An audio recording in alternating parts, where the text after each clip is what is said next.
Assalamualaikum warahmatullahi wabarakatuh.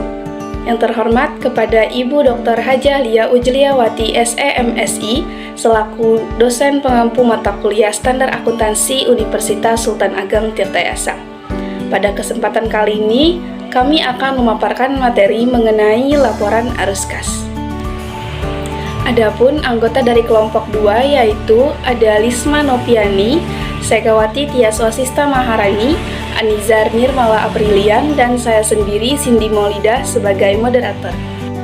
Materi yang pertama mengenai tujuan laporan arus kas. Informasi tentang arus kas entitas berguna dalam menyediakan penggunaan laporan keuangan dasar untuk menilai kemampuan entitas dalam menghasilkan kas dan setara kas, serta menilai kebutuhan entitas untuk menggunakan arus kas tersebut. Dalam proses pengambilan keputusan ekonomi oleh pengguna mensyaratkan evaluasi kemampuan entitas dalam menghasilkan kas dan setara kas, serta kepastian perolehannya. Tujuan pernyataan ini adalah mensyaratkan ketentuan atas informasi mengenai perubahan historis dalam kas dan setara kas suatu entitas melalui laporan arus kas yang mengklasifikasikan arus kas berdasarkan aktivitas operasi, investasi, dan pendanaan selama satu periode. Selanjutnya ada ruang lingkup. Entitas menyusun laporan arus kas sesuai dengan persyaratan dalam pernyataan ini dan menyajikan laporan tersebut sebagai bagian tidak terpisahkan dari laporan keuangan untuk setiap periode penyajian laporan keuangan. Selanjutnya ada definisi laporan arus kas. Berikut adalah pengertian istilah yang digunakan dalam pernyataan. Yang pertama, aktivitas investasi adalah perolehan dan pelepasan aset jangka panjang serta investasi lain yang tidak termasuk setara kas. Yang kedua, aktivitas operasi adalah aktivitas penghasil utama pendapatan entitas dan aktivitas lain yang bukan merupakan aktivitas investasi dan aktivitas pendanaan. Yang ketiga, ada aktivitas pendanaan adalah aktivitas yang mengakibatkan perubahan dalam jumlah seriak, komposisi kontribusi ekuitas, dan pinjaman entitas. Selanjutnya ada arus kas, yaitu arus masuk dan arus keluar kas dan setara kas.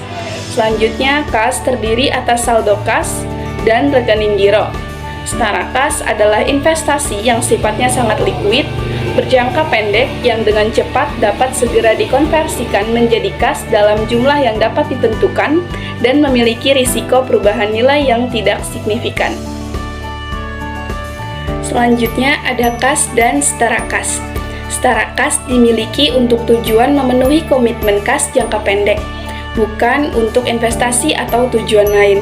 Untuk memenuhi kualifikasi sebagai setara kas, suatu investasi harus segera dapat dikonversikan menjadi kas dalam jumlah yang dapat ditentukan dan memiliki risiko perubahan nilai yang tidak signifikan. Oleh karena itu, suatu investasi umumnya memenuhi kualifikasi sebagai setara kas hanya jika akan segera jatuh tempo dalam waktu. Sebagai contoh, 3 bulan atau kurang sejak tanggal perolehannya. Investasi dalam bentuk ekuitas tidak termasuk setara kas, kecuali substansi investasi dalam bentuk ekuitas tersebut adalah setara kas. Sebagai contoh, saham preferen yang diperoleh dalam suatu periode singkat dari jatuh temponya dan tanggal penebusan yang telah ditentukan. Baik, selanjutnya penyajian laporan arus kas, yaitu ada 3. Yang pertama, laporan arus kas melaporkan arus kas selama periode tertentu dan diklasifikasikan menurut aktivitas operasi, investasi, dan pendanaan. Yang kedua, entitas menyajikan arus kas dari aktivitas operasi, investasi, dan pendanaan dengan cara yang paling sesuai dengan bisnisnya. Yang ketiga, suatu transaksi tunggal dapat mencakup beberapa arus kas yang diklasifikasikan secara berbeda.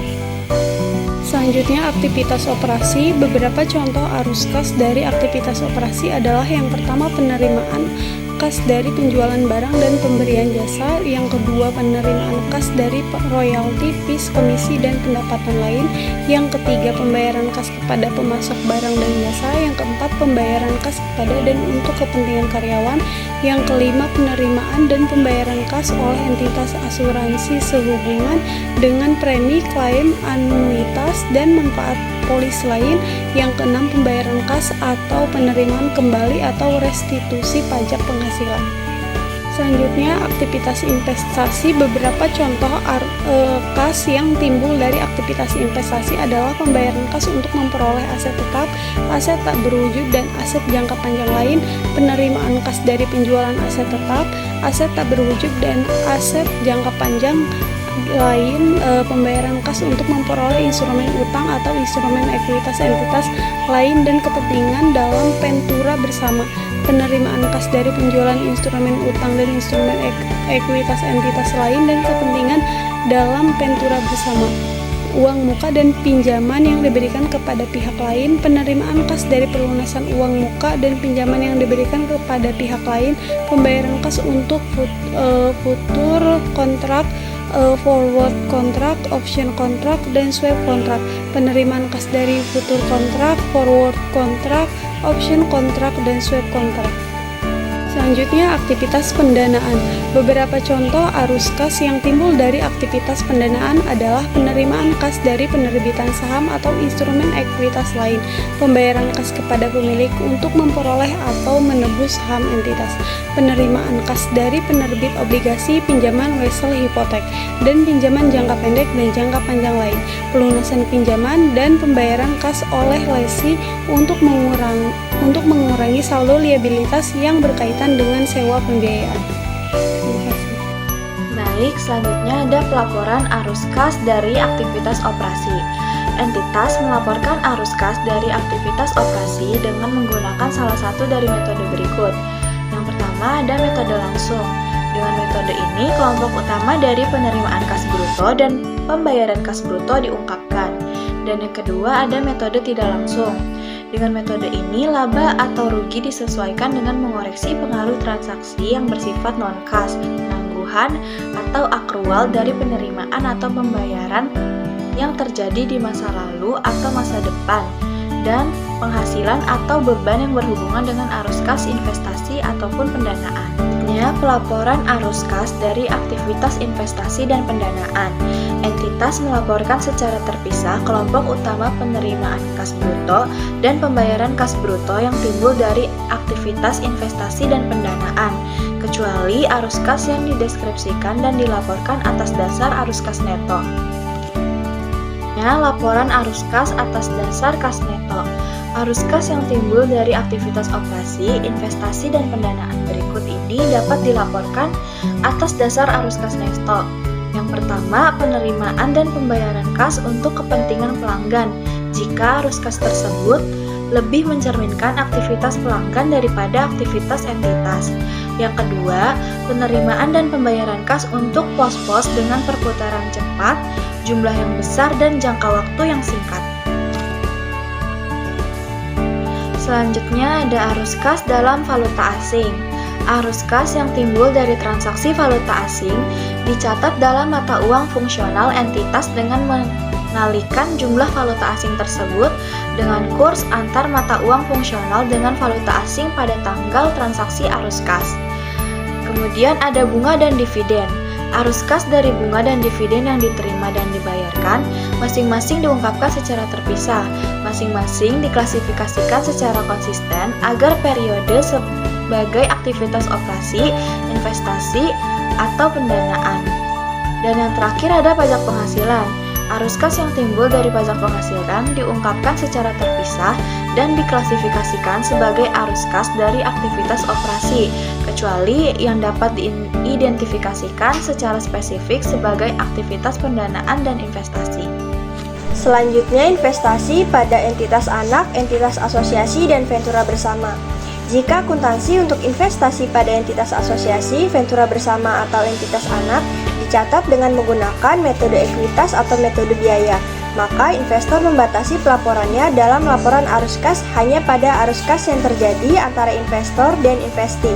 Sebagai contoh, jumlah dividen dan uang muka yang diterima. Selanjutnya, perubahan kepemilikan atas kepentingan pada entitas anak dan bisnis lain. Entitas mengungkapkan hal-hal berikut dalam gabungan sehubungan dengan perolehan dan kehilangan pengendalian atas entitas anak dan bisnis lain selama suatu periode. Yang pertama, jumlah imbalan yang dibayarkan atau diterima. Yang kedua, bagian dari imbalan yang terdiri dari kas dan setara kas. Yang ketiga, jumlah kas dan setara kas dalam entitas anak atau bisnis lain di mana pengendalian diperoleh atau hilang. Dan yang terakhir, jumlah aset dan liabilitas selain kas atau setara kas dalam entitas anak atau bisnis lain. Selanjutnya, transaksi non-kas. Beberapa aktivitas investasi dan pendanaan tidak memiliki pengaruh langsung terhadap arus kas. Kini, meskipun mempengaruhi struktur aset serta modal entitas, tidak dimasukkannya transaksi non-kas dalam laporan arus kas ini konsisten dengan tujuan laporan arus kas bagaimana pos tersebut tidak mempengaruhi arus kas dalam periode kini. Beberapa contoh transaksi non-kas.